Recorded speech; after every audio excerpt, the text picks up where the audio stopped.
I like to paint a boat as the boat builder sees it. I don't normally paint boats sailing or in the water. I like to paint them in from a very particular viewpoint, as they were in the boat builder's shop, up on the stocks, and the boat builder would look along the shear line. That'd be sort of just below eye level. The shear line's really quite a good indicator of a boat's shape. You get a nice, sweet shear line. It's a beautiful boat. The blue boat really came about because I had a big show and a space to fill, and I was doing very complicated paintings. And I just painted this boat over the top of what I was struggling with. And it was so much fun to paint, and it was a boat that I had helped, the kind of boat I'd helped build. And it was like kind of building the boat, but in paint on the canvas. It just felt right. It brought the two sides of me together, my training as a boat builder and my training as an artist. And to get that sort of balance right, it was very satisfying. It felt, it completed me.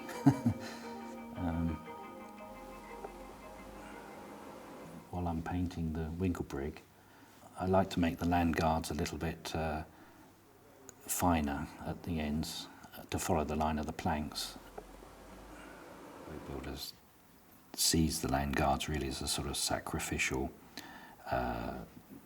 plank on the edge of the plank to protect the lands. You can get the structure drawn in and quite tight, but the colour really has to be worked through. You have to kind of feel your way with the colour. I think painting is more fickle than say my liner cuts or drawing.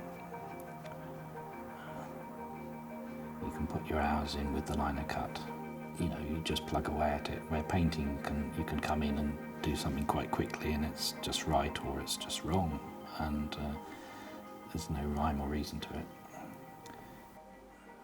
The East Coast is very interesting in that there's a whole history of working boats running right down the coast from the Orkneys to the Scillies, really.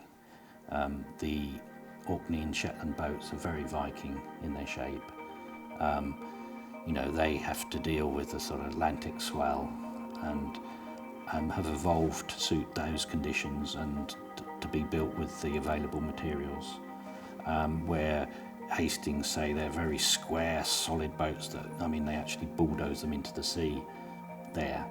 And they have very different sea conditions, the short sea of the English Channel. If one fisherman had got a boat that could get out in worse weather than everybody else and came back with more fish, everybody wanted a boat like his. And so that boat builder would build more in that way. And this is thousands of years, really, that the little workboats have evolved. And, they're fast disappearing. And I feel I want to record them. But I'm also fascinated by how each of those methods becomes established in a particular area and becomes part of that, the defining feature of boats from that particular town. One phrase that I quite like is that the shapes of boats have been shaped by the sea, and it's the sea conditions and the use that they have for the boats that have made them the shape they are. It's totally evolved.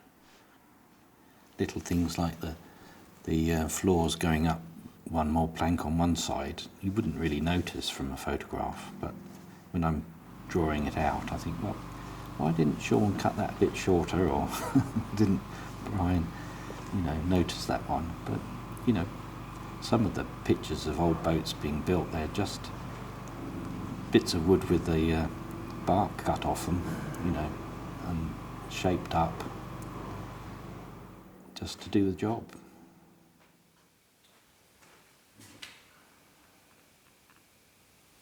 I was fascinated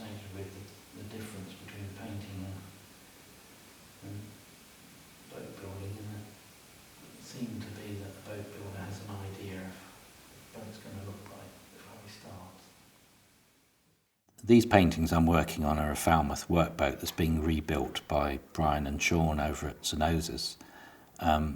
They will often ring me up and say, "Come on, Jamie, come and have a look at this boat. It's just how you like it," which is lovely. They've got the stem out ready to replace, and the transom out, and these are all new floors. It'll be a fairly new boat by the time they're finished. But this is the stage of a boat that really interests me. That when you can see all the structure, before it all gets covered up with decks and linings and cabins and so on. I very much like to show a boat under construction, where you can see the structure, the planks and the frames, and this Falmouth workboat, they've got the stem out and the transom out ready to replace them, and you can really get a sense of the physicality of the sensuality of the boat.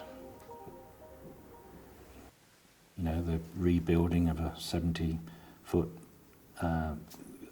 deep sea smack.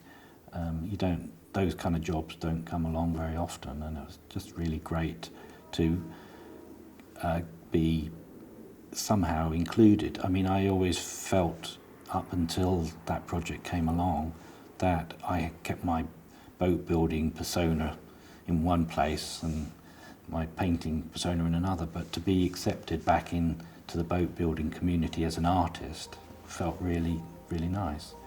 The usual response that you used to get in the boatyard was, "Oh, you're an artist, you're a piss artist," and that was the kind of dismissal you'd get. But actually to be appreciated and be part of that great project was really great.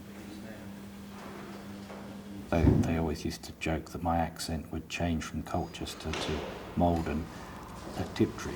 I used to go to work.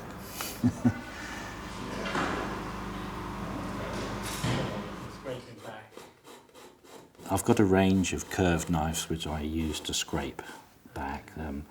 One is a sort of skinning knife from Hudson Bay Company in Canada that was given to me, which is particularly good because it doesn't sort of dig in.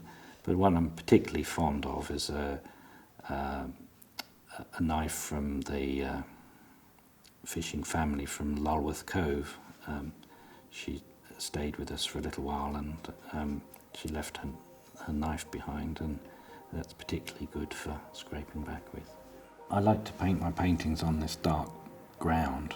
I draw in chalk, just like a boat builder would loft out the shape of a boat on the mould loft floor. Once I've got it all drawn out, I can then cut into those chalk lines and then wash them away once the paint is dry. I mean, the mould loft floor would actually be sized with black paint, and string lines would be coated in chalk and pinged to get a straight line. You can tighten up the curves. I mean, a line on a boat, you've got the plan, side elevation, and body plan. Each line is a straight line in each of those drawings, and a curved line in the other two elevations, and that's a way that the boat builder checks the shape of a boat. So a lot of the techniques, there's a crossover in the techniques.